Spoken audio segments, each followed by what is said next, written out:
Get y'all's attention. I'm going to introduce Steve Pierce. He's going to talk to y'all. All right.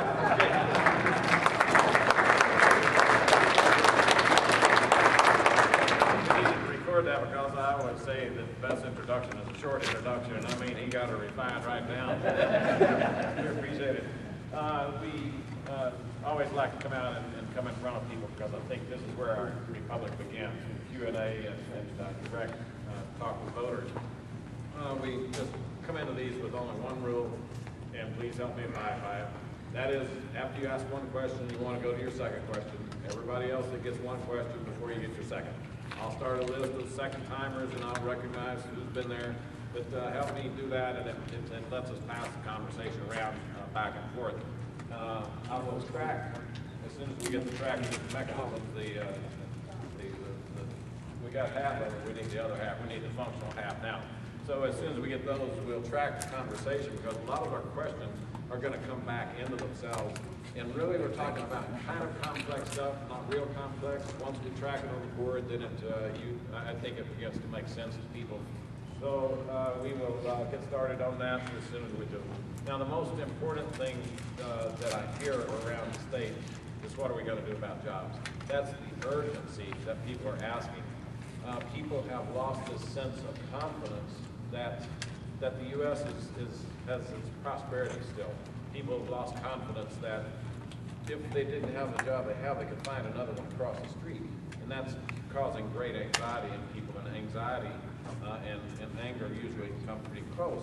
So my feeling is that we as a government should do everything we should to create jobs, and that should be our first order of business. So we're going to get a lot of questions tonight about what we're going to do, what we're not going to do, what our priorities are. But let me tell you, my priorities up front are to get the economy going and create jobs. Everything is secondary to that. Social Security cannot be fixed without job creation. You can't raise taxes high enough, and you can't extend benefits. We can't cut benefits enough or extend retirement enough to create a working Social Security system. But if we create 3.5% rate of growth, then we can fix Social Security and Medicare both. That 3.5% rate of growth is not that unachievable.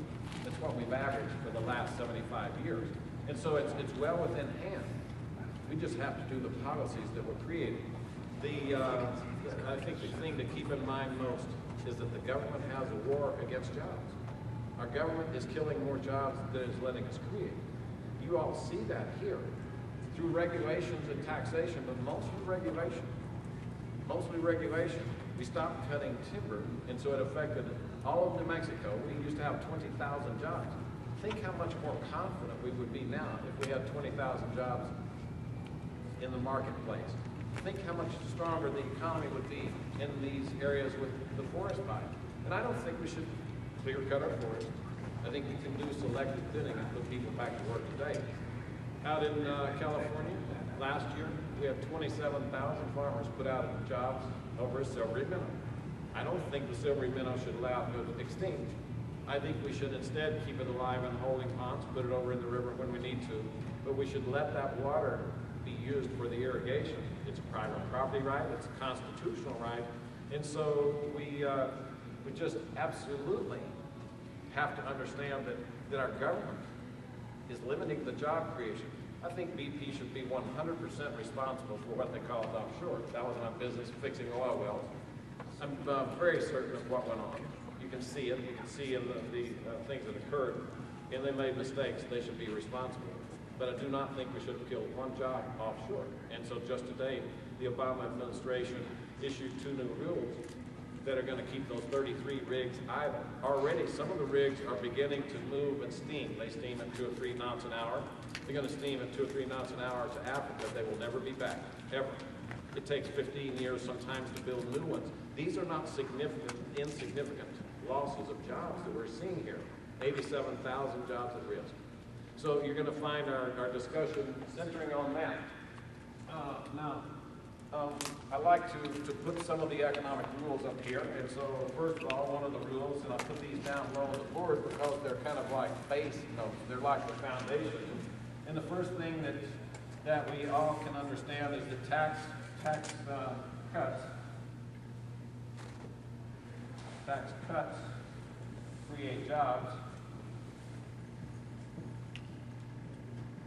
and then the corollary is tax increases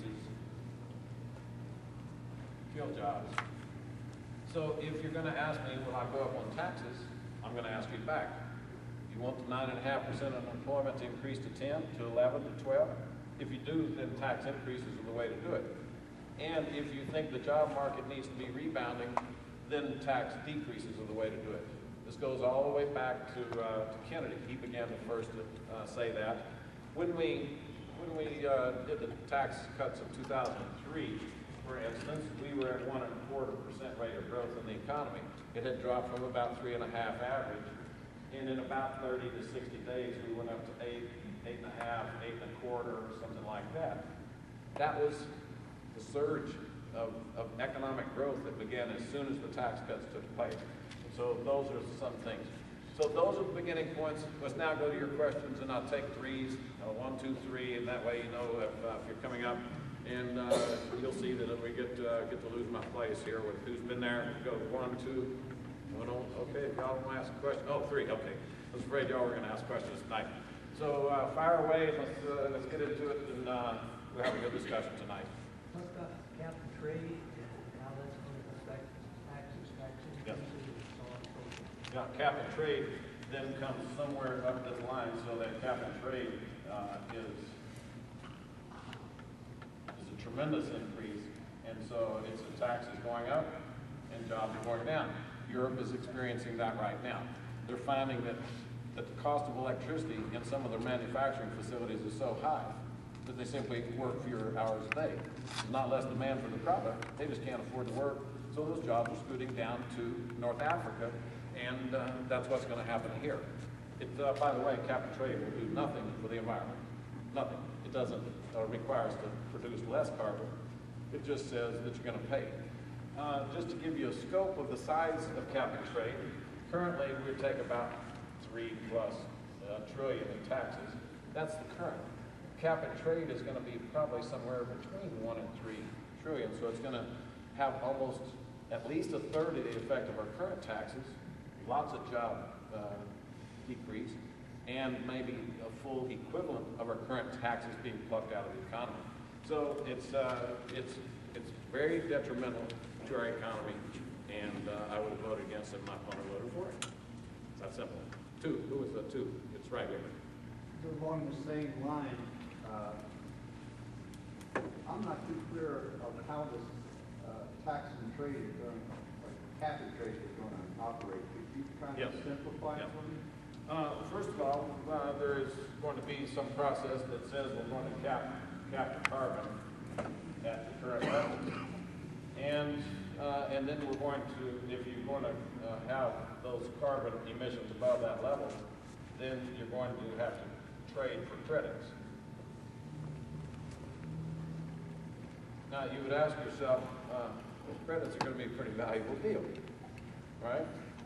I mean, they don't exist today, and tomorrow they're going to be worth somewhere between $1 and $3 trillion. Well, that almost is going to be a fourth of our economy over here that is sucked out of the businesses that create jobs.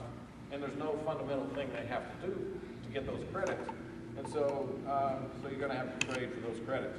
This is where Al Gore has made $500 million in the last 4 or 5 years. He got in, he was able to get some of the trade credits over in Europe. He's made a lot of money. I don't mind people making money, but when we're going to kill our jobs, in order to do it, now have a position in that. So cap and trade, is that kind of clear about how cap and trade works? Okay. So, yes, 3. 3 was over. Yes, ma'am. The moratorium they have on the well drilling in the Gulf, from what I understand, Obama has spent billions of dollars to Mexico so they can drill in the same Gulf as the standard beginning.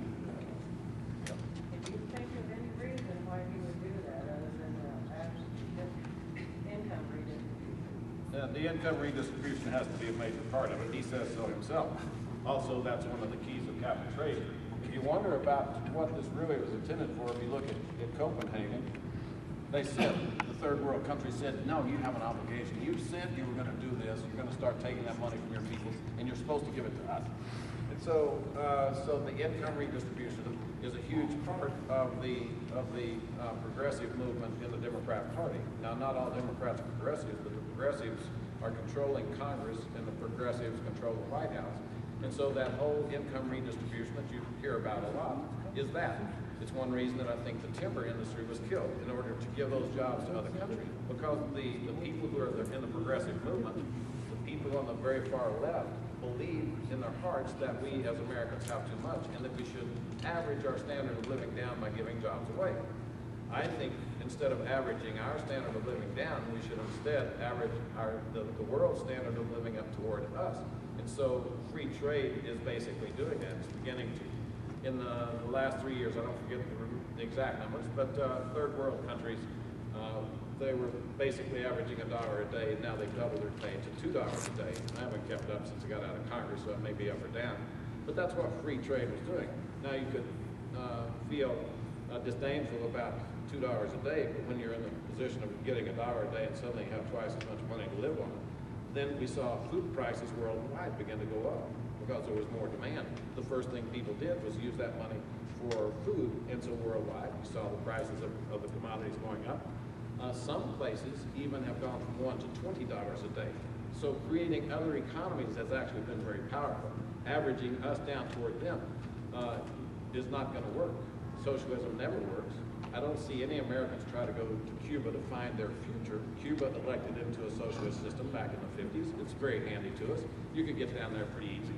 But I really don't see Americans going there. They just want to come up here and take the prosperity and say we got to give it to other people. And I'm saying we've got to have jobs. And so that's the fundamental difference between us. 1, 2, 3. It's like an auction, you know? Okay, here we go. All right, 1, 2, yes. 3. All right, I got you. 1, 2, 3. All right, got it. Yes. I'm Leanne Tiller, and I had recently read about, I think it's House Bill 4646 that had in it a 1% transaction fee. A person that's here tonight said he had heard it had been passed. I'm not sure about that, so I want to know about that. And what kind of bill is this HB 4646? I went online and read the section about the 1% transaction fee, which is just going to be a horrendous tax, and I, as a small business owner, am going to have to start collecting a tax just like I do for the state, I think. Yes, and so what we're having now is that basically the federal government is broke, and they're trying to go and find more resources everywhere. Now, as they do that, again, resources to government means taxes.